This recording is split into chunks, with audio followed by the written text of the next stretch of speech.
I spent a lot of time trying to be somebody who I wasn't. If you're always comparing yourself to somebody else's story, what is there really to learn from that?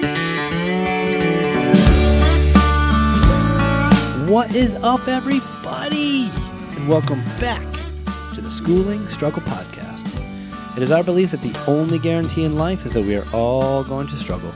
And how we choose to embrace our struggles is what empowers us to become the best versions of ourselves. How's it going? My name is Pete, coming to you from my cold basement in Heartland, Vermont. And with me is my friend and co-host, Todd, coming to you from Tacoma, Washington, in his home office. What's up, Todd? What's up, Peter? I wouldn't call it an office. It's more like it's like a corner. Isn't it where you do your work for? Do you work for work? Yeah, I mean, I guess I wouldn't call it an office, but it's my home workspace. How about that? Workspace. That's great. I like that. It's all right. Yeah. Yeah. Things are going good. How about you?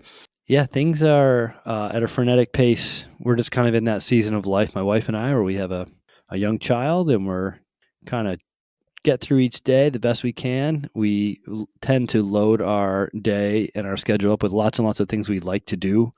But at times, I think we need to just take a step back and make sure the way that we're spending our time and energy is the way we want to be spending our time and energy. So we try to keep our episodes here evergreen so people can listen to them anytime throughout the year.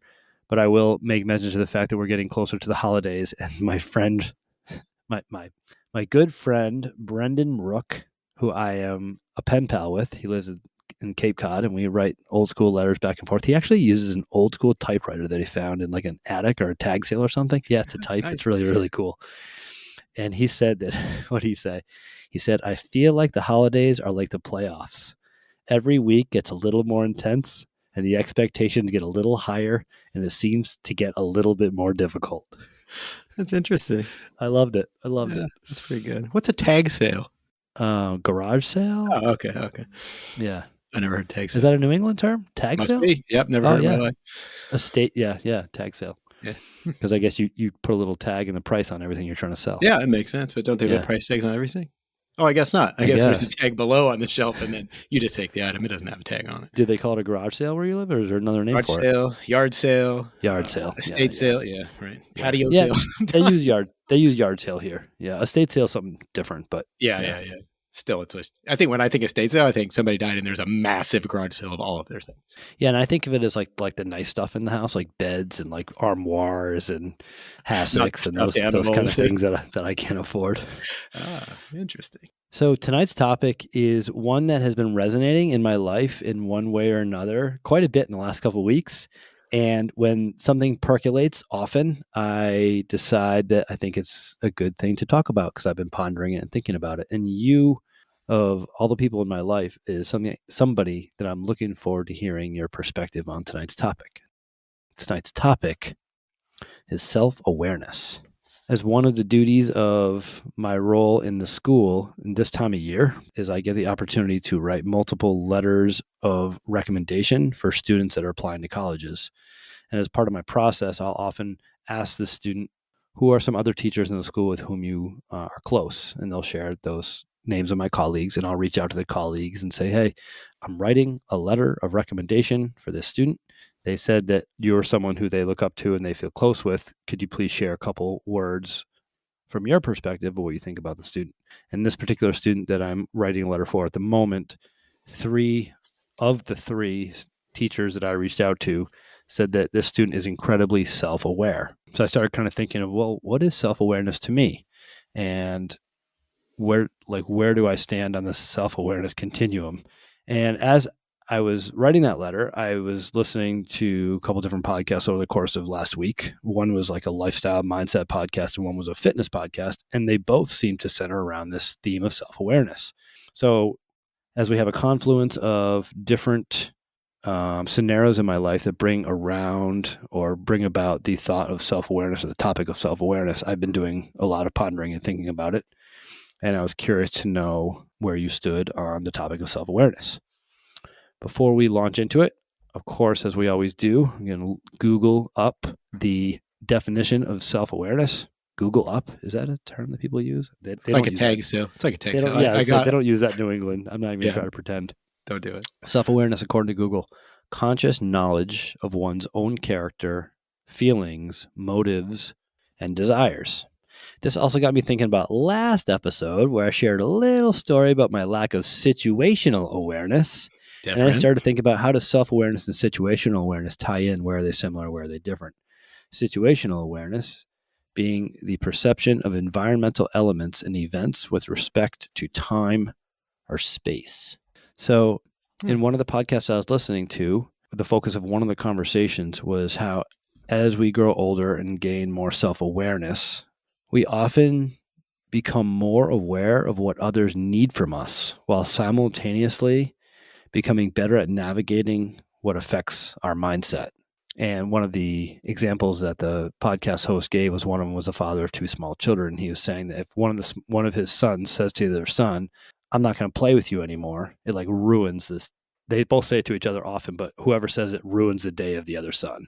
And they really have a hard time with the fact that their brother no longer wants to play with them. And as we get older, if someone were to say to us, "Well, I don't want to play with you anymore," we might handle that different than if we were 6 years old, because our awareness for what our needs or what our wants or what our desires are might change.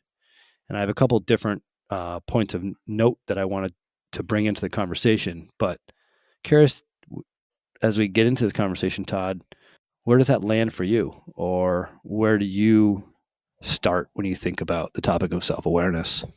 When I think about self-awareness, I think that I think it's difficult to know what that is. Like how do you unpack that so it's applicable to your own mind and your own situation.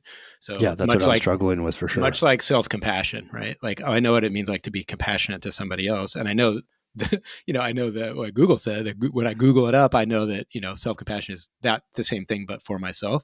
But self-awareness, I think, is the same thing. It's like, what am I to be aware of, and how do I do that for myself, right? So that's what I think of at the beginning. I think a lot of the lessons that I've learned, or a lot of them that I have yet to learn, are centered in self. Like, I don't understand how to translate that to my own language to make that work for me. So, but my mind then jumps to kind of like the story you said, situational and self-awareness. I think all of the self, hyphen star, whatever the action is there, I think they all cross and intersect at multiple different ways. So like the situational and the self-awareness might be that, especially in your your running example, is in order to have that situational fluency or that situational awareness, you have to be able to overlay your self-awareness of that situation, or of your place in that situation, in order to encompass to get the entire thing out of it. Does that make sense? Like, you knew enough about yourself to know I wanted to win that race, but you didn't intersect with a situational awareness of it's not a race for that, in order to get the full benefit of what it was supposed to be. Yeah. So if you're not quite sure what Todd's referring to, just go back to our last episode, Story Time with Mr. D, and that will give a little explanation for that. I just think this is a good topic for us to have, simply because I think self-awareness is something that I think that it's universal. That means the majority of humans struggle with it in some way, shape, or form. And all the different kind of ways that it's revealed itself to me over the last couple of weeks made me think it would be a really good topic to have. But it's definitely a fuzzy one for me, and pretty confusing at times. But I think I can confidently say that as I grow older, live more life, acquire more wisdom, although I say for me, wisdom is just an accumulation of my mistakes, that I do become more self-aware.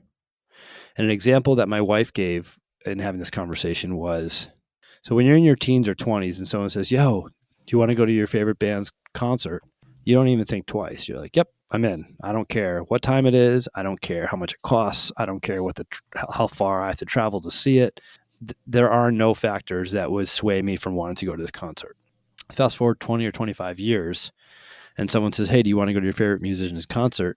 And maybe you stop to think about, well, if it's over a certain amount of length of time in the car to get there and back, that's a barrier.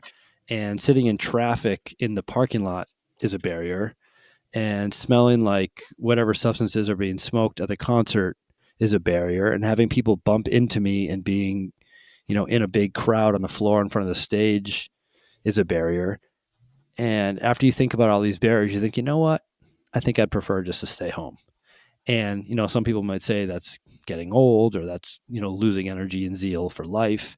And some people might say you're just more self aware, and kind of being in tune with what your needs are, or as the definition that Google shares with us, the conscious knowledge of your character, your feelings, your motives, and your desires. I think that plays into that. And it's interesting for me to think about self-awareness and how different life experiences have led to maybe an increased self-awareness, but maybe not. Maybe I'm just an incredibly unaware person now, or as unaware as I ever was. I'm really not quite sure. Hmm. Can you share with me a time? Let's get into the time machine. Share with me a time where you feel you haven't been self-aware, or what's one that you struggle with often. Like when you contrast what you think self-awareness Yeah, is I and mean, this, you know what I mean? I could give a very clear example for my 20s, but if you're asking Well, now, or even just how you feel like it has um, grown, or how it's expanded, even in the contrast to that, maybe. I think one example of that is I've learned the quicker I can own my mistakes, both to myself and to others, the better I feel. And I feel like the more I can move forward with whatever my relationship with that person is, whatever the situation is. And if I'm quick to own my mistake, apologize, and communicate whatever I feel needs to be communicated, um, that's a sign of self awareness in a way. And I That's think I'm fair. I'm I'm more apt to do that now than I ever have in my life. So I think that's an example. Whereas maybe when I was younger, I might try to lie to get around it, or just hope that it doesn't come up in conversation, So or okay, something, or yeah. something like that. Oh, I see. So in that example, the self awareness is having a knowledge of yourself, or of the ignorance of those things, and how that doesn't play out, and how it's better to take it headlong. Like, I need to have this conversation. The sooner I do that, the better off it's going to be. Where the awareness point is, before I would have never done that, and that didn't turn out very well. So being self aware, I can move forward in this direction. Yeah. You summarize that very eloquently. Yes. And then I have moments of self awareness.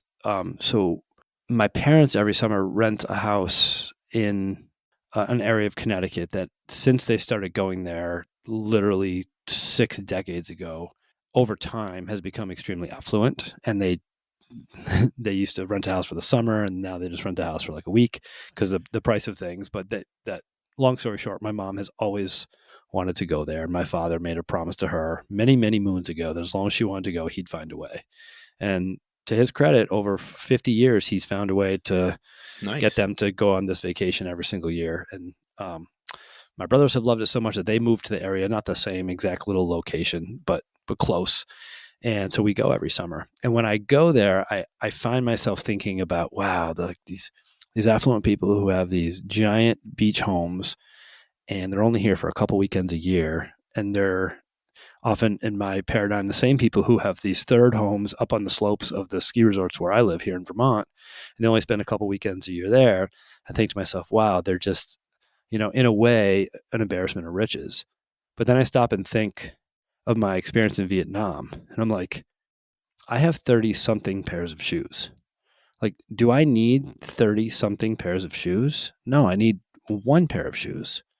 So I am as much of an embarrassment of riches on the continuum to someone else as people with 3 or 4 homes are to me. And I try to remind myself when conversations come up and people talk about what other people have and how they have too much, or, why do they need a house that big, or why do they need more cars than they have licenses in their household, or these things. I come back to, I am that person to the kids in India who are picking through trash to try to find food. Yeah. And so that's one way, is like whatever continuum the discussion is on, the thought process is on, I try to humble myself and be like, all right, where am I somewhere on that continuum? Like, there's people that have traveled so much more than me, and people that have done so many more cool things than I have. But like, I've done some really cool things too. And the truth of the matter is is as far as the birth lottery goes, I'm a cisgendered white male, upper middle class United States. I am college educated, and my salary puts me in the top small percent of people in the world.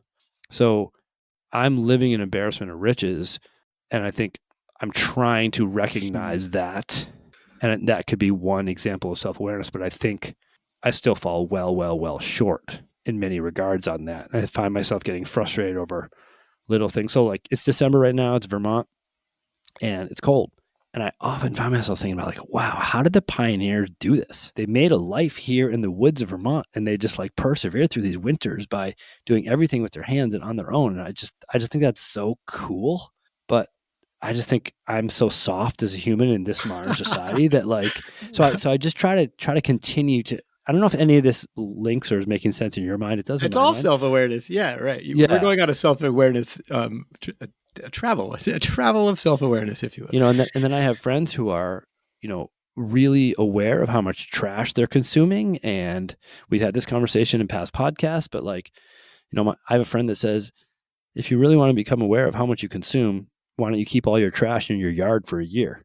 What if everyone had to keep all of their trash in their yard for a year? They'd probably buy less, probably consume less, There'd be and lots they'd of find rats in Tacoma. That's what would happen. they had rats like squirrels in Vietnam. Oh man. But so I just think there's so many areas of life where I lack complete self-awareness. Hmm. And it's like, where do you start that process? And it's surrounding yourself with people or with information that will help enhance your awareness. Yeah, yeah. I was gonna say, or bring to light like those the contrasts of what you're saying. But I don't think you could ever have. It's interesting that you keep we're using this word continuum. Like if we think about CrossFit, right? You get the fitness continuum. Like that makes sense. Where am I at on my fitness? Yeah. Journey or whatever, and then you can kind of break that down into against whatever this the moniker of the fittest, right? So it's like there's an end goal, but I don't think that there's somebody who can ever master self-awareness, because like to do that you would have to know so many vast samplings of all the situational things that could happen. I don't think there's any way to hold all that in one space, right? So I Yeah. think for me, Yeah. I So you're think the saying there's no answer is endpoint to the continuum. yeah, there's like Yeah. yeah, right. So Yeah. really at that point it's more of I'm just on a path, right? And it's not like I'm heading somewhere. I guess if you wanted to be more self-aware, I think you're already mastering that, or like you're already working towards that. But I guess what I'm getting at is I don't know if there's ever a point of mastery to self-awareness, because if you did, like what would you sit in? Just the Right. contemplation of everything and how you're going to respond, and then that's inaction, right? So it's very interesting to think in, like maybe you could share it. Like, do you have like what would be a metric of success for your self-awareness growth? Yeah, I think one metric, but it's not an objective or empirical way to measure it, is one's humility. I feel like the more humble somebody is, the more self-awareness they have. I can see you thinking about that, and I'd be curious to know if you agree with that or not. But I think Can you define humble or humility? not very well. Just in the context of what you meant. Like if somebody is more humble, what do they do in this experience?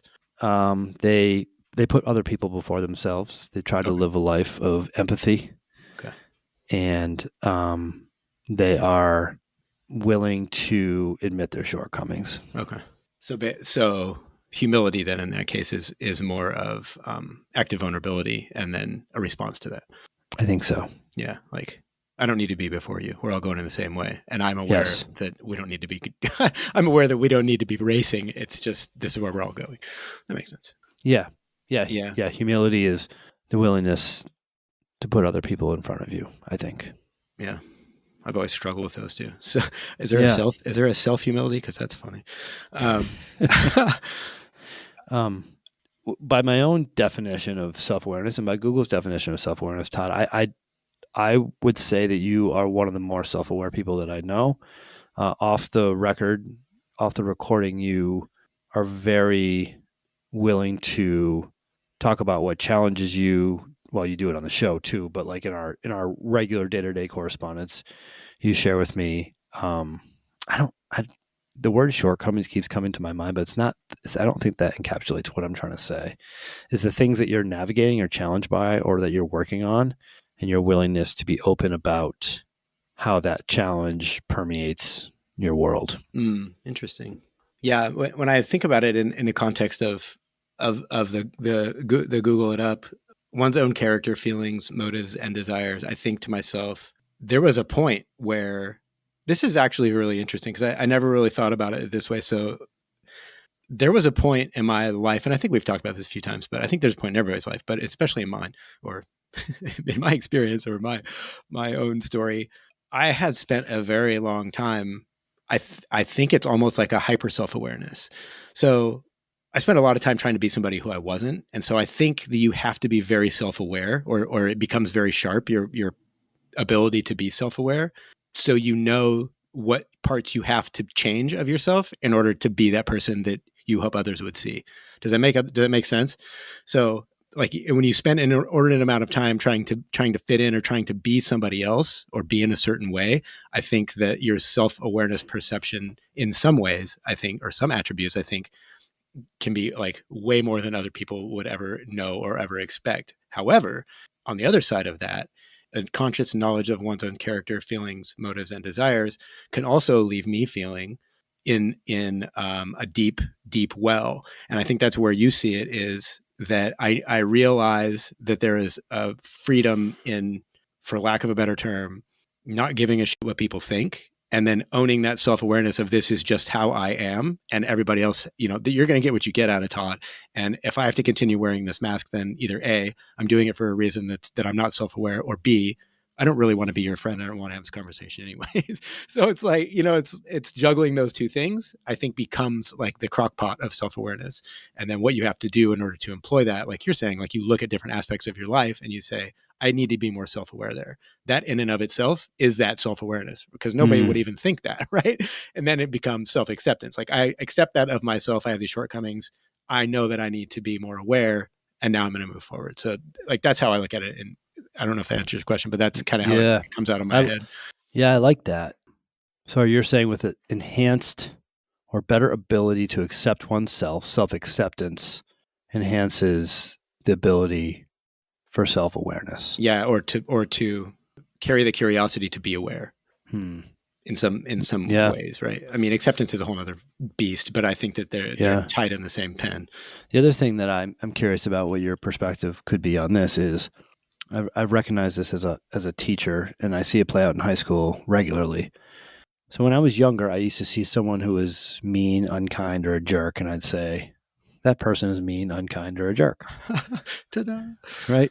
And now, when I see someone who's mean, unkind, or a jerk, I try to have a higher level of compassion and say, that person is working through something. That person is dealing with something. That person lacks self-confidence. When I see a high schooler or any other person who is incredibly kind and selfless and empathetic, I think of that person as, whether it's accurate or not, I think of that person as more confident and I think more self-aware. I'm not talking about people that are nice to be recognized for being nice, but people who are genuinely kind. And as I share with you, I'm in the fortunate situation where I'm teaching students now who are 18 years old that I had in kindergarten. So I feel like I have a pretty good measure of where some of these kids are. Are they genuinely kind, or are they just being kind at the right times? And there's a couple kids that stick out in my mind as the kindest kids that I've ever taught. And I think that those kids are also the kids that are the most self-aware. Interesting. So I'm wondering if kindness is a reflection, an indicator, a measure of self-awareness. I don't think so. I think it depends. I think it really all depends on what they're aware of. So it's very true what you said. I think, and thinking back to my own story and what I shared, it's different. It's not levels of awareness. It might be different levels of awareness. There's probably different levels, like you said, on a continuum. But I think it's always, or often, in any given snapshot of time, I think that humans believe or practice the fact that is what I'm going to expose to you, is what your perception of self-awareness is, something that I am able to fit into your compartment of that understanding. So this, for an example, there could be the worst kid in your school, or maybe think of a terrible example of a kid that you've known for these 18 years. Would you say that that person is not self-aware in any aspect, or do you think that only in the measure of kindness that you begin to believe or unravel their own level, your perceived level of their self-awareness? Yeah, You I know, see like what you're what? saying. I Yeah, see what you're like saying by yeah, that. like yeah, I like see what when you're you think saying with about that. people who ruin the world, right? Like Adolf Hitler, right? Clearly, self-awareness is there. He knows what the hell he's doing and how that plays towards his own rules and his own principles, right? But when we look at it, we're like, God, that guy must not have been very self-aware because Right. the world came to crush you.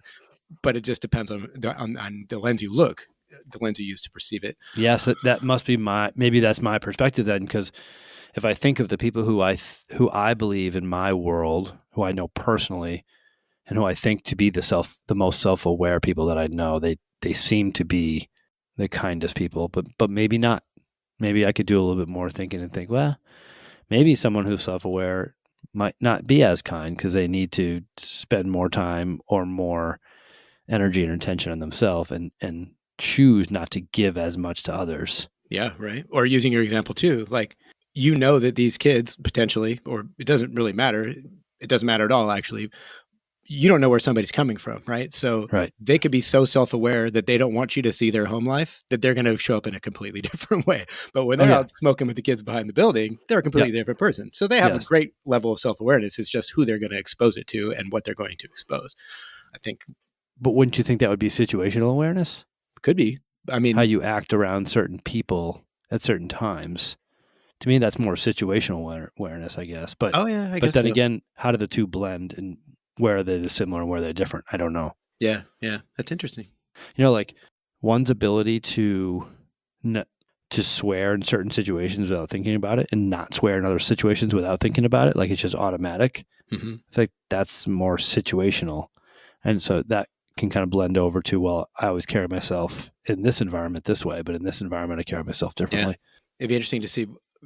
We should Google it up. What's the difference between self-awareness and situational awareness? Because there might be a Yeah, key in there that there's probably overlap, I'm sure, but yeah, yeah, I never really thought about it yeah. like that. Let me throw another wrinkle in. Oh yeah, I'm wrinkle. I love curious it. to know what you think about this. Is it possible to enhance self-awareness Absolutely. without struggle? If everything is well and good and perfect all the time, can one enhance self-awareness, or can you only enhance self-awareness through, I don't know, Yeah, struggle is the right word, but through challenge challenge or or difficulty. discomfort? Yeah, I Yeah. think that I don't think so. I think you can't have darkness without the light. It's one of those conundrums of if you don't have something counter to what it is that you're pondering, the ponderance doesn't occur. Does that make sense? Like if So you have nothing to contrast it, like I don't know, I did you can't. say you cannot have darkness without the light? Is that what you said? Yeah, Cannot. Yeah. yeah, it's the same thing, right? Like, I don't know. You have to have what do they call it in meditation? You have to have like an object, right, to meditate on it. And self awareness is one of the ideas behind meditation is to sit with something and then see what comes up for you and that's how you're going to move forward through it or you're going to learn something from it. But if you don't have anything to think about, if everything's rainbows and sunshine, even then it's like, well, can't really have a rainbow without the rain, so the sunshine's not always there. It's interesting because you Yeah. have to look a lot, but yeah, I And don't that's think. kind of where I think is like my easy life, right? As a cisgender white male, upper class, like, have I actually really ever had struggle, or has my life just been such a breeze from day one that I actually really don't have any self awareness? No, that's not true. Everybody carries with them a level of self awareness, especially in the things that they've done, privileged or not. It doesn't matter. Like, you know, you have had a terrible experience at school that screwed you up, right? Like when you were young, like get out of here. We're not going to be your friend. Many people may have not ever had friends, so they didn't have that experience. But it's all in Mm. context of what you've done. And if you can look back, I think, and realize these are the things that made me uncomfortable. Maybe these are the things that I wasn't aware of, and then from that point forward, look forward and say, how can I use what I've learned there to better myself or to go towards the things that I think are more, however you gauge them. Then I think that is the self awareness to be able to look back, ponder, snapshot in the present moment, and then move forward in a better direction than you were headed based on the Mm. information that you learned or the experience that you had. Or I don't know, it's interesting because if you're always comparing yourself to somebody else's story, what is there really to learn from that? I mean, sure, you can get down into some deep, dark stuff and be like, wow, you can empathize or be compassionate down deep, but are you going to be able to pull something out of that every time? And does that even apply through the amount of people in your life that you know, and the amount of people in your life that you'll meet? Like, how would you ever know which options or which lessons to pick? I don't think that that's even something that you could. I can't even wrap my hand around that. There's so many variables, right? It's like, Yeah, so to be self-aware is just to have an awareness of myself in that space, and that's the best I can do. that's awesome. I'm so Yeah, glad you're my it my kind of goes back to that. my I think I co-host. shared this with you before. It's the what is it? Do the best you can with what you have from where you're at. It's the exact same thing, right? It's just a Yeah. simplified way of saying it. Oftentimes when I edit these, I notice that you say stuff that I didn't pick up on during the conversation. Some I think random junk this fell out of my episode is mouth. this episode's going to be one of those like, oh my gosh, that hit harder now that I actually understand what he's saying and hearing it than when we were talking and I was too busy thinking about how I might That's so respond funny. or whatever. Yeah, Interesting. yeah, Yeah, it's funny. Like, I'll go back. I send a lot of emails at work. Like, most of my work is an email, and somebody will reply to something every once in a while, and I'll look at it and I'll read my response and I'll say, I don't even remember saying that. And then I'm like, who wrote that? And then I look at it, it's me. I'm like, wow. Like, so know that a lot of times stuff comes out of my mouth is just flowing, and it's the way I feel. But a lot of times yeah. I don't intend to put it together in such a way that is so. I love that. It's just a I gift love I that. have, I guess. So, you mentioned something to the effect of looking back or when you think back in that response that you just had. Mm-hmm. I'm curious to know if you take a quick look back on your life, are there any like major or monumental moments in there where you can depict a time where that occurrence enhanced your self-awareness? Maybe not in the moment, Yeah, I but can't think looking of one that's back. outside of situational. That's what I was dealing with. Like, it's always a situation that spurs the response or the situation, and that might be okay too. But so say the question again. Can I think back to an experience that I had that I was able to increase my self awareness as a result? Is that what you're asking? Yeah, were there any like eureka moments in your life when you look back you think, "Oh, that situation, maybe not at the time I didn't recognize it, but later on or down the road, I I learned a lot or Oh, my self-awareness has been heightened because I experienced that thing." so kind of like the hindsight's 2020, but you were like, that's the one that led to this. Um, I think, yeah, there's so many, but I don't know at what level you're Yeah. asking. Like, when you have kids, that's one, right? Like, oh, Yeah. when you got married, there's another one. Like, oh, like, look at all the things I've learned because of this decision. I don't know if that's what you're asking, like this decision, or if you're asking like Yeah. explain to me the situation that led to that. But I think Somebody any told me major but life choice. somebody told me before I got married, the best advice they ever got was being married is like looking in the mirror 24/7 because anything that your marriage lacks is what you fail to bring to it, not what your partner fails to bring to it. I thought that was an That's pretty deep. interesting perspective and an interesting way to start out marriage. Yeah. And I mean, that's almost one of those cookie cutters that applies to almost everything. Like, you can look at everything once you have that lens and you're like, you're right. Like, I clearly Yeah. don't communicate well, and that's why that's not working. And that's why that's not working. But I think the same as, it doesn't have to be marriage. You could replace marriage with anything, relationship or Yeah. event. But when I think back on any of those moments that might have enhanced my self awareness, Yeah. I think that they're all layered in struggle. Yeah, I think so. Yeah. I think that's where you can most easily see the reflection, or the light shines through better, because you're like, oh, that was Right. hard. What did I learn? Or that was hard. What should I have learned? Yeah. Huh. So, Struggles. That's funny. so in my homework of preparing for this episode, I was doing some digging into self awareness, and I discovered something on the internet. The internet's gonna be popular someday. I think it's gonna be Maybe. I think it's gonna be a real useful tool. I don't think it'll ever catch on. Oh, well, on the internet, it said the 4 keys to self awareness. This made me think of you, Todd. Being intentional is number 1. Thinking differently is number 2. Building skills is number 3. And changing your context is number 4. Being intentional, I think that's an area where you thrive and where I don't. What are you I think talking about? You're more intentional than anybody I know. You come to this thing and do homework. I just show up and record. What are you talking about? Okay, go ahead. Number two. Isn't it funny the think way we see ourselves oh, so in funny. the Yeah. holes that Yeah. it's so weird. Yeah, So it's that's funny. does that mean that we're really self-aware or we're not I, even anywhere close? I don't know. It is interesting to think about. Thinking differently, I think that's an area where you thrive as well. Building skills and changing your context. Yeah, I'm really good at the last one. I don't know about building skills so much, but Changing your context? yeah, I change everything What does around that me mean? What does very that often. mean to you? Changing your context. Uh, Changing my environment or my role in it as I see it. That's what I think. Okay. So yeah. I see it as a willingness to see it from others' perspectives. I think that's something my wife does really well. Mhm. So, like, if I am late getting home, instead of saying to me, "Why were you late?" she'll say, "I know you well enough to know that you probably bumped into someone and you gave them your time and attention. Did you do that?" And I'll be like, "Yep, that's what happened." Interesting. And I feel that's where she's a master. Yeah. And a lot of people don't see that side of her just because they don't have the depth with her that I do. But I think when I hear changing context, so my context, and maybe I'm wrong here, but my perspective could be this thing, but I'm also willing to change my context or change my perspective to see it a different way. Yeah. I'd struggle with that one too. That's hard.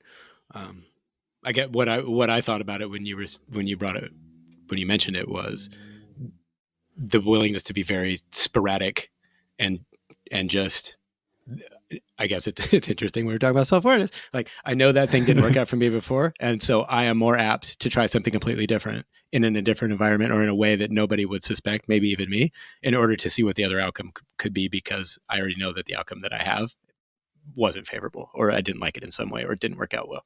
So here's a perfect example. Check this Oh out. wow! I was Last just night. going to ask you for an example, but I didn't want to. I didn't This want to is put a your feet to the fire. well, this is an interesting one. I've touched on this before too, with moments of discomfort. Um, yesterday, my youngest son, Ian, we've talked about him before. Like we are probably the most alike, but the most detached.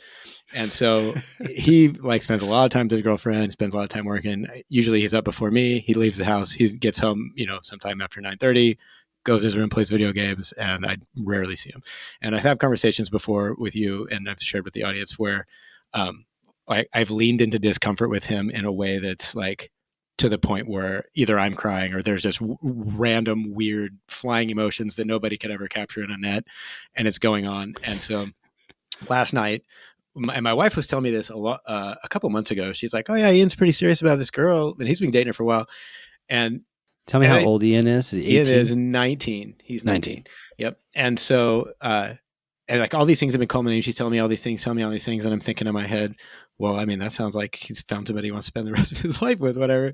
And then yesterday morning, she says, "Oh, today's the big day." And I was like, "What does that mean?" She's like, "Ian's going to propose to his girlfriend." And I was like, "Really? Like that's today?" And I didn't really make much of it. I just thought, Ian's kind of crazy, so he's just going to do what he's going to do, and that's the life that he and I share is a lot of we bumble around and we'll figure it out, but it's always up against some strangeness or things that other people would perceive as strange. And so he came home last night and we're in here. He comes in like he does every other night, pops his head in, "Hey, what's going on?" Blah, blah, blah. And then, "What's up?" Then he goes to his room. And I sat there and I thought, this is a great point for me to say something. Like, this is a point to lean into something very like very awkward. And I pondered, I'm like, I could just text him, "Congratulations." I was like, who does that? I was like, "Hey, I'll just text you congratulations on your, on your engagement." Right. So I got up and I looked at my wife and I turned down the hallway and I went down there. And I was like, "Hey, congratulations," whatever. And he stopped and he looks at me because he's like playing his video games. He's got his headset on and everything. And he just couldn't believe it. And I was just like, I mean, that's something you should be congratulated for. He's like, "That is an uncomfortable thing to do." I was like, "I know. Congratulations." And then I walked away and I thought to myself, nobody else said congratulations, like in person, or at least at that point. And his brothers, Yeah. they care less. They're like, whatever he's doing.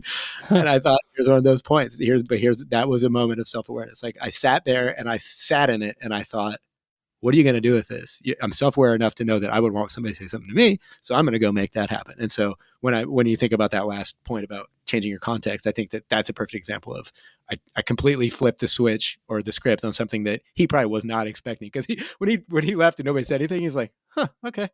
So he just walked down the hall. I Yeah. was like, I could change that. So that's what there's my example, but that's So, when I but say context, that's what I think about. so And it wraps up ends too, he, because I was thinking from another perspective, he's probably like, why would nobody say congratulations? And I was like, well, so yeah. but you didn't ask her if she said yes. I would have said, did she She say said yes. yes? Oh, sure, yeah. Yeah, yeah. Your ability to shed tears is something that's really meaningful to you, and not have it be heard in your voice is really incredible. I Yeah, can't do thanks. that. That's because I don't care. If I'm crying, people know I'm crying. Yeah, Yeah, that's yeah. amazing. Sometimes I'll Yeah. pause. It'll take me a minute to get together, but yeah. Well, congratulations to Ian. Yeah, yeah, I'm Yeah. excited. And then he's moving to Ohio and like I don't even know in the spring sometime and go Oh wow. live with her and somewhere near her family. I was like, wow, that's. Yeah. I mean, My if there's plan ever when I was going out on 18. your own, that's it. Like there you go. Yeah. I know. And So, that's your last one in the house, right?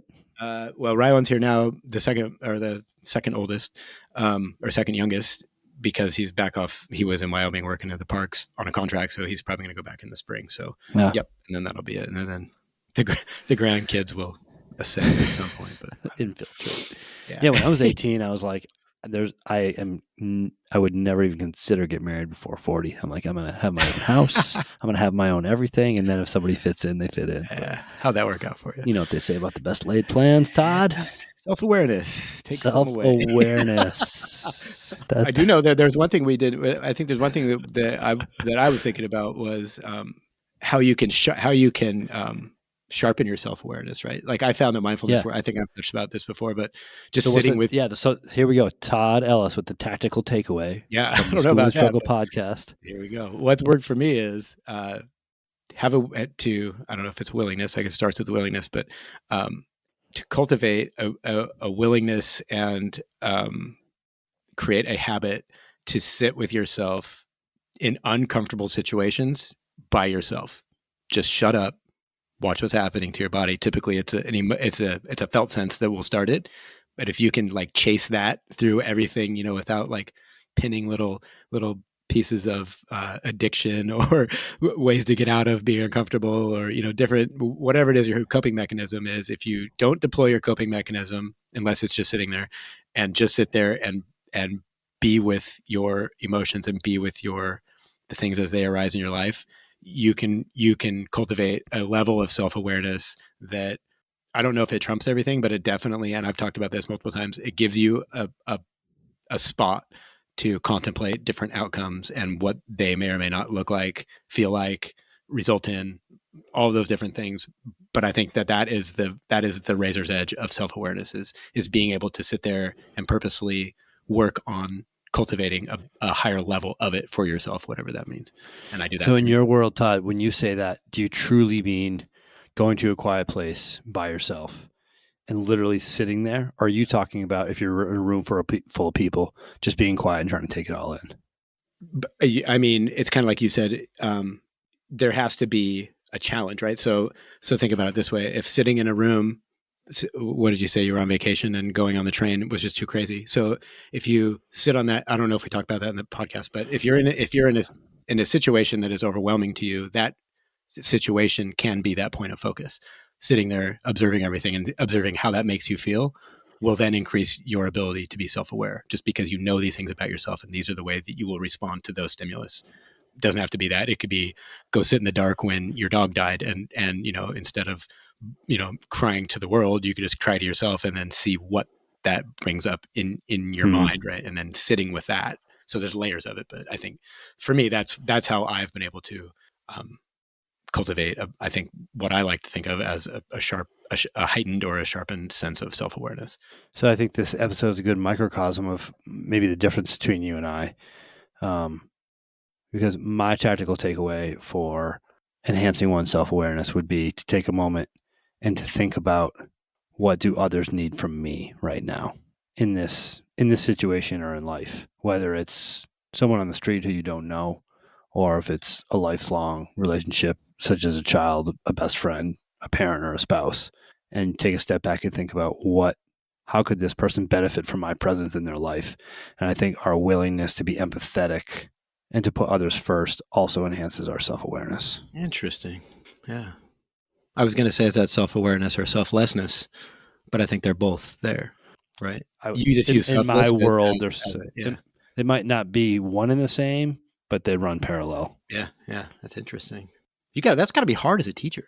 Is it? Do you find that difficult as a teacher? One of the helpful pieces to get me through teaching that my mentor shared with me was, you cannot save everyone, and it's not your job to save everyone. Nice. Huh. Well, that's another level of self-awareness. Nice work. Yeah. Hey, thanks.